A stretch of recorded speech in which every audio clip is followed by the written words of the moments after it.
It could also be called Two Worlds. A story that is confusing in making a point. A young man walks into a bar. Immediately, he notices that many of the patrons are people he knows from the church he used to attend. He walked up to the bartender and he asked, "Why are all these people here?" The bartender says, "I'm guessing they're here to have a few drinks and a good time." The young man says, "No. Most of these people I know from church." What are they doing here in a bar? The bartender asks, "Don't church folk like to have a good time too?" The young man responds with, "Yeah, but in a bar?" The bartender says, "Look, I'm a cop in my day job. I run this bar so people can come and have a friendly place to have fun, maybe have a few beers. I don't care who comes here, as long as they are respectful and aren't breaking the law." He then says, "Why don't you go ask them why they're here?" The young man relays that he hasn't been to church in quite a long time, and he doubts that they would remember him anyway. He then says, "Maybe these people haven't been to church in a long time as well. Maybe that's why they're here. They stopped going to church and they started going to bars. You know, living on the wild side." The bartender says, "People can go to church and go to bars also. Both places are somewhere where people can just get together, relax, and be themselves." The young man quickly retorted, "Not at church. You can't be yourself at church.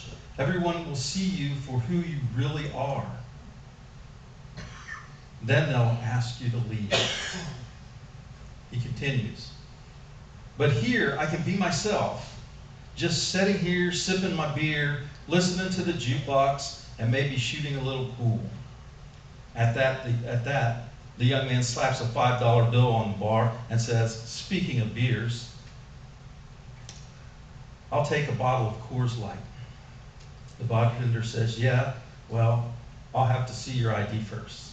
To this, the young man produces a wallet from his back pocket and shows the bartender his driver's license.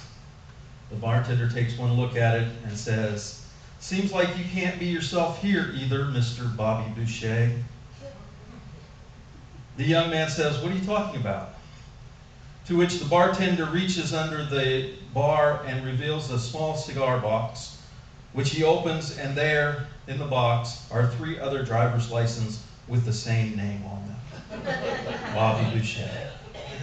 As the bartender takes the license from the young man, he says with a voice that is loud enough to be heard throughout the bar, even over the din of the people talking and the blare of the jukebox, "You are the 3rd punk to come in here and try to use the same fake ID. Now get out."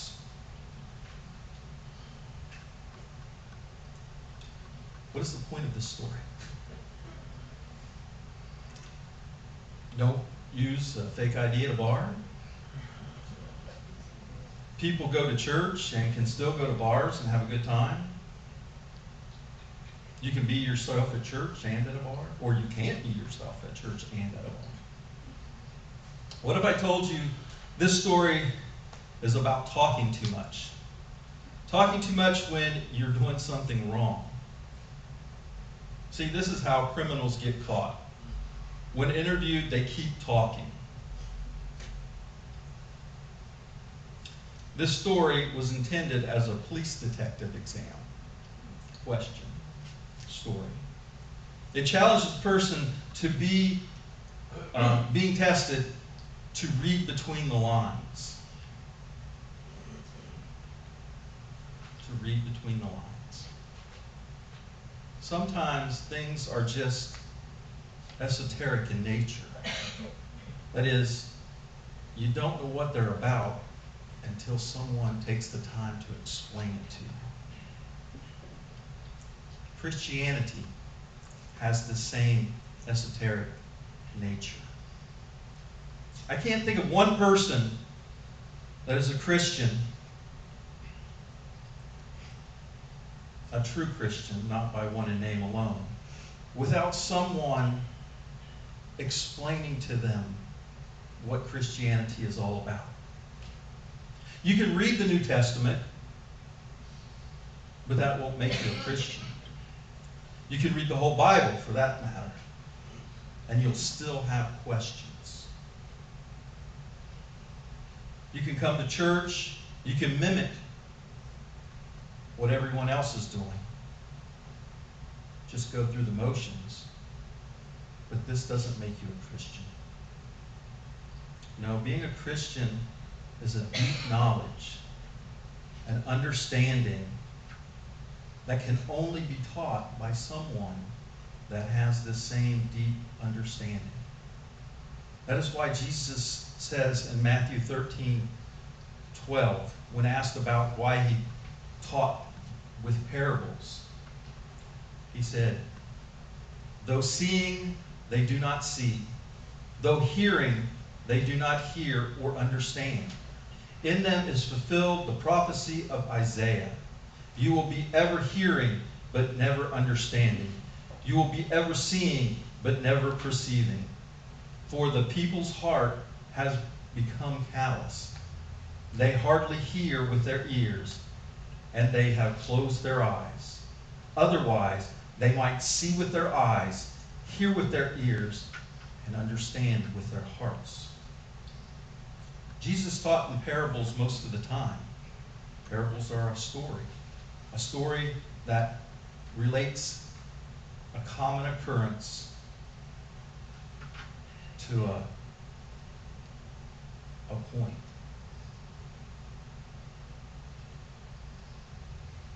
But sometimes hearing a parable isn't enough. Sometimes it needs to be explained. This is what is going on in our text here today.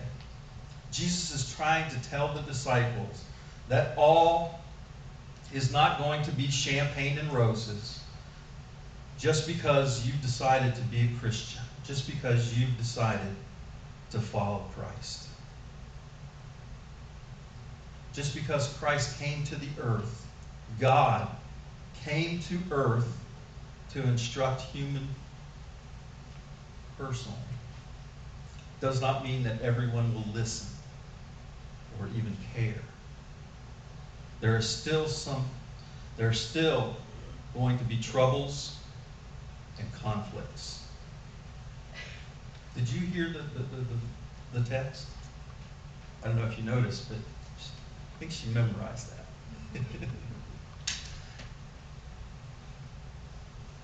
Jesus said, I did not come to bring peace to the earth, but rather division. What? Didn't a couple weeks ago we hear a sermon about Jesus praying for unity of all believers? How can we balance these two things? Is the world to be divided? Or should we look for God to unify all people? I think to understand this text a little better, we need to understand something about the word earth that Jesus uses here, that Luke uses here when telling the story.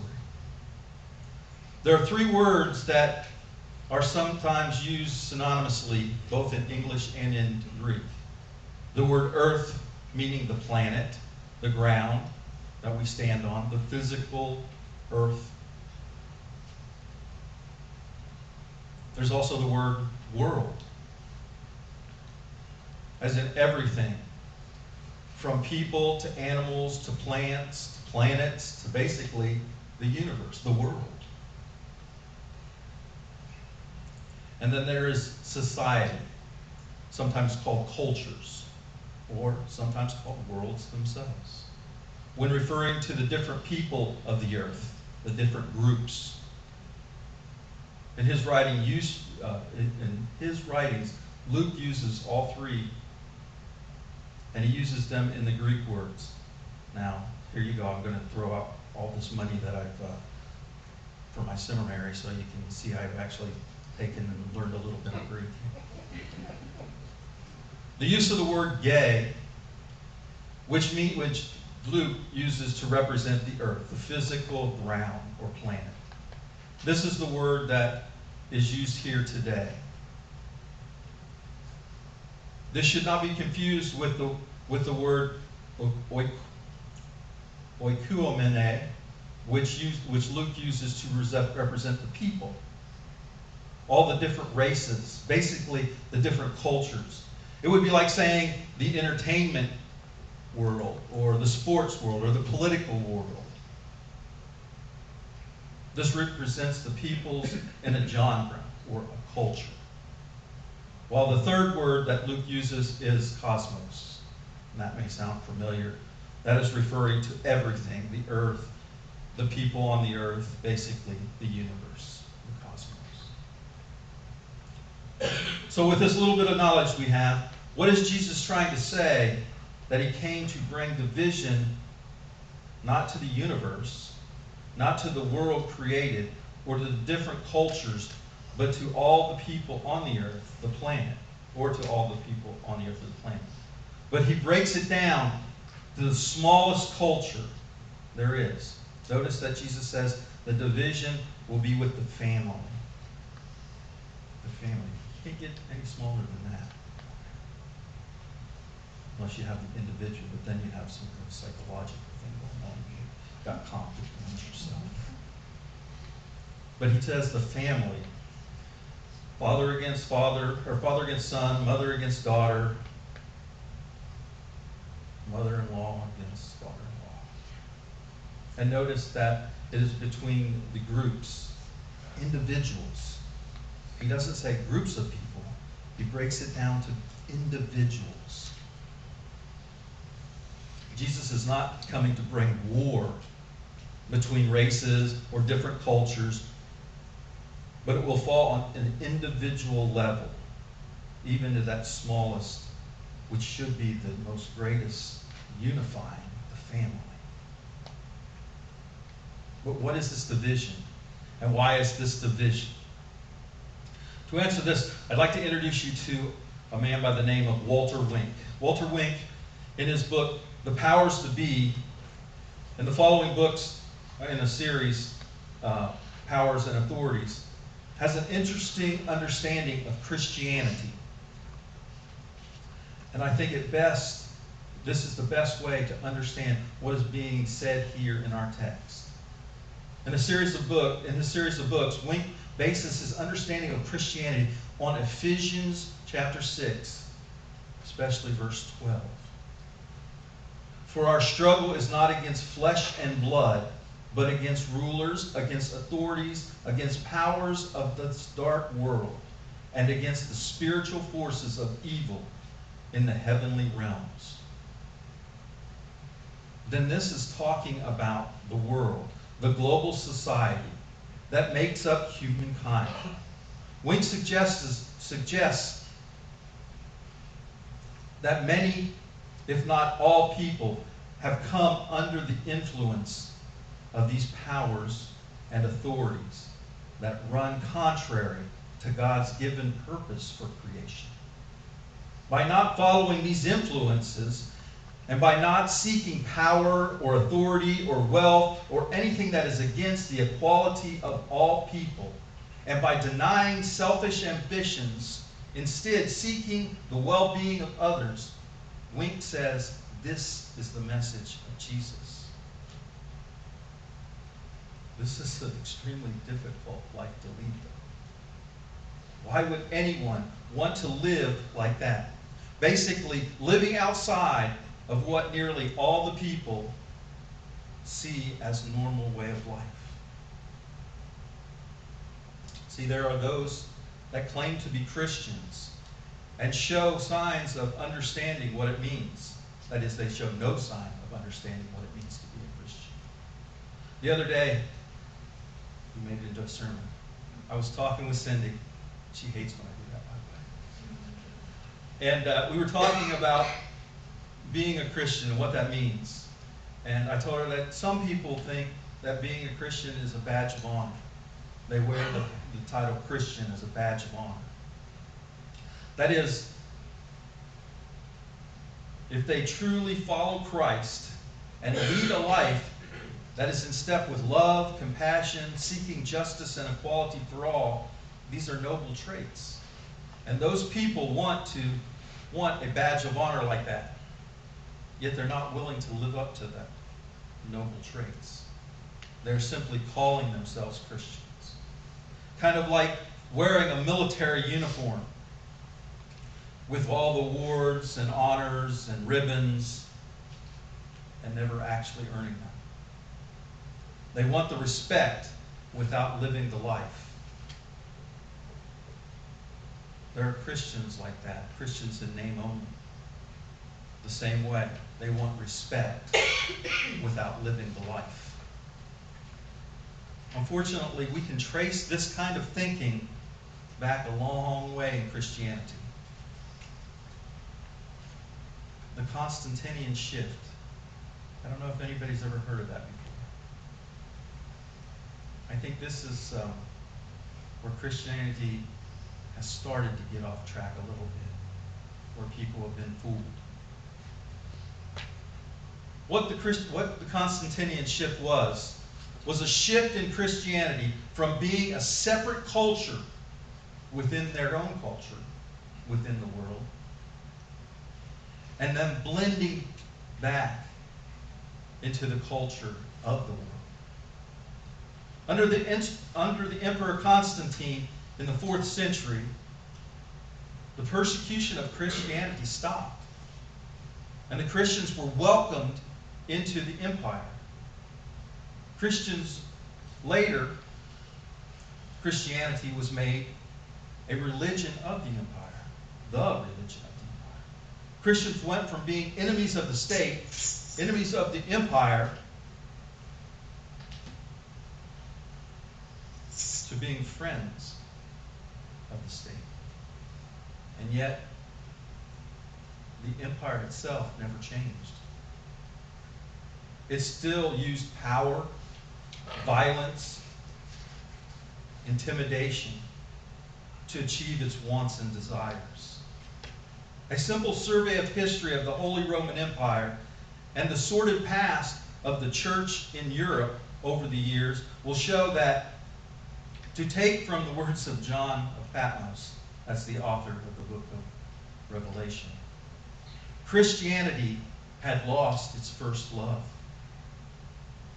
A Christian no longer looked to live in the kingdom, but rather toiled to make the best out of this life for himself or herself. Just waiting for death to go to heaven. Not to try to reach for what creation was originally intended on earth as it is in heaven. The Constantinian shift was a time when Christianity thought that peace had come to the world, only to realize that later it was not peace, but an assimilation of the church back into the world of power. It is sad to think there are so many Christians out there that don't know the difference between being a Christian and living in this world of power. That as a Christian, we are called to the kingdom of love. This was a very emotional week for me. I cried a lot this week. Believe it or not, several times while watching SportsCenter, of all things. And also watching some children's movies. I love to watch the cartoons. I love those shows. I love to watch the little stories. They teach lessons that we don't get as adults. Not because they're sappy and they make me cry, but I cry because the message is so similar to the Christian message. It's the gospel of love. And yet, as these children grow, there are fewer and fewer of these examples in the movies with the type of message emulating Christianity. Instead, as adults, we watch movies about war, retaliatory violence, or a number of other world power propaganda. This is what makes me cry about children's movies. The innocence of it will soon be lost. Then we are taught to be like the world of power, seeking what is best for us individually and not best for humanity collectively. I'll share with you one of the things on SportsCenter that made me cry. And yes, my wife was sitting right there and she saw me crying about this story. It was about a Little League World Series player whose mom had cancer and was being treated.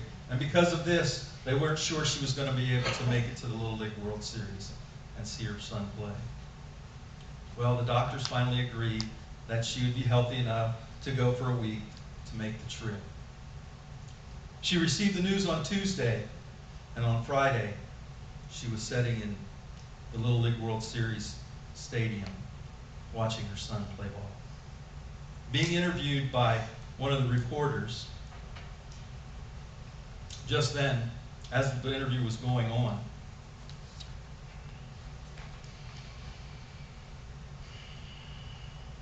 her son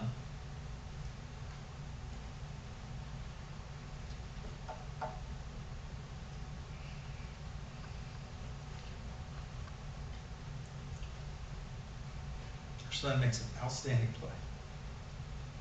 What time? What time? How amazing is that? She's being interviewed and her son's out there doing something really amazing. As I watched this happen, I thought to myself, this is what life is about.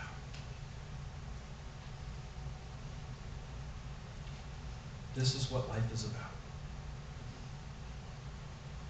Being with the people that you love and seeing them do well. Life is hard enough. Why do we need to compete against close to 7 billion people on this earth just to have a life worth living? See, this is the main point that Walter Wink is trying to make. The world of power tells us that we have to grab the power, to seek the wealth, to look out for ourselves because no one else will. Jesus is telling us to throw away all that stuff. The power, the authority, the wealth. Then Jesus says to live a life of unity with each other, helping each other in the great struggle of life. That is why Jesus says, pick up your cross daily. Pick up your cross daily. Meaning that we are to be prepared to die in opposition to the false ideas of the world of power. To die to the world of power and live in the kingdom of love. Because the world of power, which embraces the ways of the life of competitive, not the life itself, but the selfish endeavors, the powers, the wealth, the easy life. The world of power teaches us to embrace these things to the point of destruction. We worry about money. We worry about what other people are doing. We worry about them taking advantage of us. We worry about someone getting more than we have. That isn't fair, we say. We worry about our lives, everything that is and will happen to us, because life is uncertain. It is an everlasting guessing game. Life is difficult enough. Why not help each other out instead of competing? Make it a little easier for someone to go see their child play a baseball game. This is what was the intention of God's creation. A creation that can be summed up with one word: kingdom. So we can say on earth there are actually two worlds, two competing philosophies, two cultures. One that is driven by power, authority, riches, selfishness, and if someone is helping you to achieve what you want in life, great. But if they're not, or they're doing better off than you, then there's always hate. This is the philosophy. This is this world's philosophy. Get yours before someone else gets theirs and yours. The second world is driven by compassion, mutual concern for others, living a life to its fullest, yet assisting others to live their life in the same way. In a word, this world is kingdoms. In a philosophy, the kingdom of love. These two worlds will always be at conflict. Those that follow the world of power will always be in conflict with those seeking the kingdom, a world of love. Jesus knew this. He told us not to be surprised by it. In fact, he knew by bringing this new way of living, this new philosophy to earth, there would be division. But he thought he would bring it anyway. The question is, which world do you want to be a part of? Because they are not compatible. They force families to be divided. Because with faith, with hope, and with God, the kingdom will come, and God's will be done on earth as it is in heaven.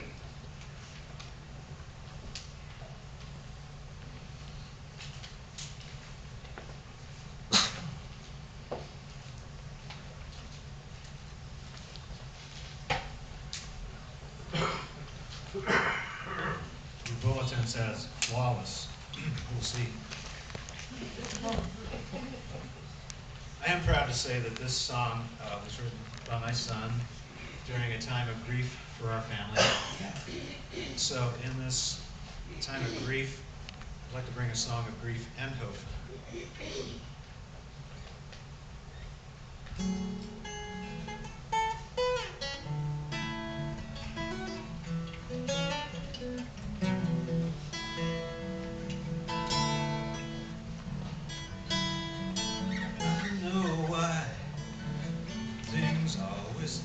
I know what hides behind, and I see you through my open door, and I know you can't wait for what's in store, and I know I will wait here for you. I know I will wait here for you. I know I will wait here for you. I know I will wait here for you.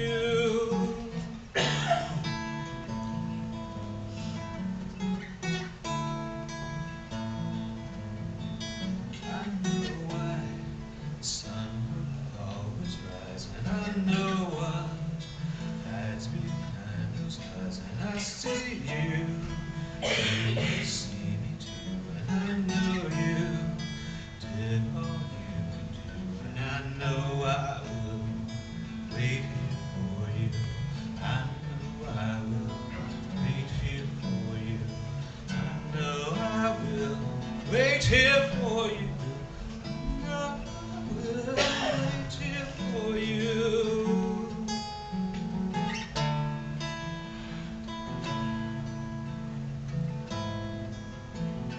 I can be your guiding light. I will be there when the time is right. I can show you what life means. I will be there in your dreams, and I know why we feel joy and pain, and I know what brings and stops the rain, and I see you come rest by my